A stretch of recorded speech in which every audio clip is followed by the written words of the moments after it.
প্রস্রাব পায়খানা খাই বলতে কি বুঝাচ্ছি? অর্থাৎ আমরা সুদ খাই। কি খাই? সুদ খাই।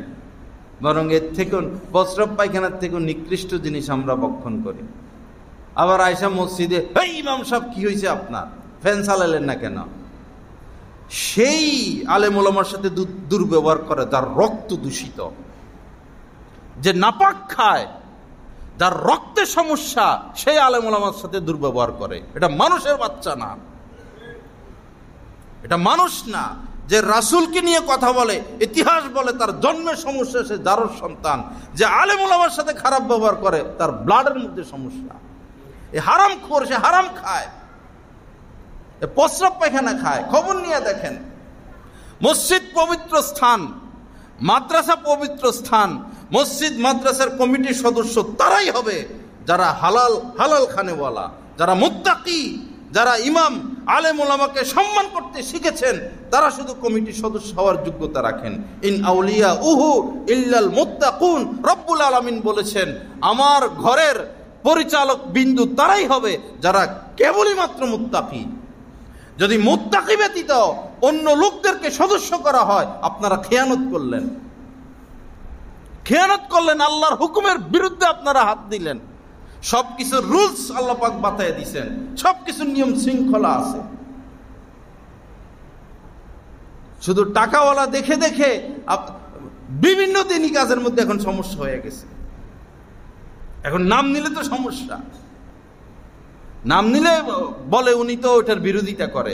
বহু জায়গায় আমরা দেখেছি শুধু ধনী লোকদের প্রভাব, ধনী লোকদের প্রভাব, ধনী লোকদের প্রভাব। ধনী লোকের মধ্যে কি সে যোগ্যতা আছে? ধনী লোককে 3 চিল্লা দিয়ে যাচ্ছেন? ধনী লোককে প্রতি বছর চিল্লা দিয়ে যাচ্ছেন? ধনী লোকের মধ্যে কি মুত্তাকি তাকওয়া আছে? আলেম ওলামার সম্মান করার মতো সে যোগ্যতা তার মধ্যে আছে? তাহলে সে কেন এই অবস্থানের মধ্যে আসবে? দিনের কাজগুলো তছনছ হয়ে যাচ্ছে প্রভাবশালী লোকদেরকে ডাইকে আয়না। কোনো প্রয়োজন নাই মসজিদের মধ্যে এসি ফ্যানের, খেজুর গাছের ঢাল লাগাইয়া মসজিদ করা হবে, কিন্তু পরিচালনা কমিটি হতে হবে মুত্তাকি আল্লাহওয়ালা। তখন নূর পাবেন সেজদা দিয়া, মসজিদে ঢুকে তখন শান্তি পাবেন, অন্তরাত্মা শীতল হয়ে যাবে। শহরের মধ্যে কোনো মসজিদের মিম্বারে বসে ইমামরা এই সুদের ব্যাপারে কথা বলতে পারে না। তৎক্ষণাৎ বিদায়। রাজনীতি নিয়ে কোনো কথা বলতে পারে না, কোনো বিষয়ে কোনো কথা বলতে পারবে না। শুধু সুর দাও, গান গাও, আর বাবা দাও, আর কিচ্ছে কাহিনী করো, বস ইমাম সব ঠিক আছে। তো মানুষকে সঠিক রাস্তা দেখাবে কে? মানুষ তো অন্ধকারের মধ্যে আছে। ইন্নাল ইনসানা লাফি খুসর। মানুষ বিভ্রান্তির মধ্যে আছে। মানুষকে বিভ্রান্তি থেকে উদ্ধার করবে কারা সঠিক রাস্তা দেখাবে? আমরা সাধারণ মানুষ তো সেই ভাইরালিদের পিছনে ঘুরতেছি। যারা ফাসেক, যারা কবিরা গুনাহে লিপ্ত, যারা ছবি তোলে এরা কবিরা গুনাহে লিপ্ত, এরা ফাসেক, এদের সাক্ষী শরীয়তে গ্রহণযোগ্যতা রাখে না। তারা কিভাবে প্রধান অতিথি হতে পারে একটা মাহফিলের মধ্যে? যে ছবি তোলার মতো প্রকাশ্যে অভিশপ্ত কাজের মধ্যে লিপ্ত, সে ওয়াজ মাহফিলে প্রধান অতিথি কিভাবে হয়? তার দ্বীনি কথা শুনি কিভাবে? তার থেকে ব্যাখ্যা নিই কিভাবে আমরা? সে কিসের যোগ্যতা রাখে যার মধ্যে তাকওয়া নাই? আসল তো হলো তাকওয়া। হুদাল লিল মুত্তাকিন। কোরআন শরীফের শুরুতে আল্লাহ পাক বলছেন, এই কোরআন নাজিল করলাম যেন তোমরা মুত্তাকি হও। তো যার নিজের মধ্যে তাকওয়া নাই, সে কিসের তাফসীর করতে আসছে? ভিডিও ক্যামেরা 10-12টা নিয়ে কিসের তাফসীর করতে আসছে? এরা তো পিঠে দেওয়া দরকার আগে। সেটা দিন ধ্বংস করতেছে। আমরা বললে কি হবে? একটা আসুক না, 1 লক্ষ মানুষ যেয়ে জমা হবে। দাজ্জাল আসলে এরকম 1 কোটি মানুষ যেয়ে জমা হবে। কার কি আসে যায়? হক্কানি আলেমরা বলে যাবেন তাদের দায়িত্ব। আমরা বলে যাচ্ছি যেন আল্লাহ আমাদেরকে মাফ করে দেয়। দাজ্জাল আসলে তো আর হাত পা ধরে আমরা কাউরে ঠেকে রাখতে পারবো না। এখন যদি এ জায়গায় দাজ্জাল আসে মাঠের মধ্যে, আমি এ জায়গায় মুসল্লি দর্জনও পাবো না।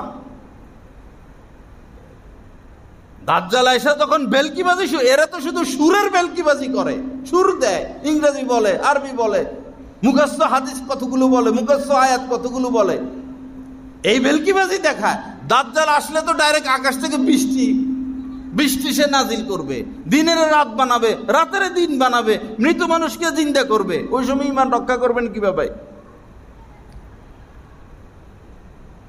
10 জন মুসল্লি আমি পাবো না যদি এখন দাজ্জাল মাঠে আসে। পা ধরে যদি বলে থাকি দাজ্জাল, কেউ মানবে না, কেউ বিশ্বাস করবে না। আর দাজ্জাল পাঠাবেনই আল্লাহ পাক মুমিনের ঈমানকে পরীক্ষা করার জন্য। মুমিনের ঈমানকে পরীক্ষা করার জন্য দাজ্জাল পাঠাবেন আল্লাহ পাক। অন্তত একটা শহরকে সংস্কার করি, একটা শহরের মধ্যে দিন চিন্তা করি, হক্কানি আলেমদের প্রভাব বিস্তার করি, দিন সঠিকভাবে চলুক। দিন কি মানুষ সেটা বুঝুক, শরীয়ত কি মানুষ সেটা বুঝুক।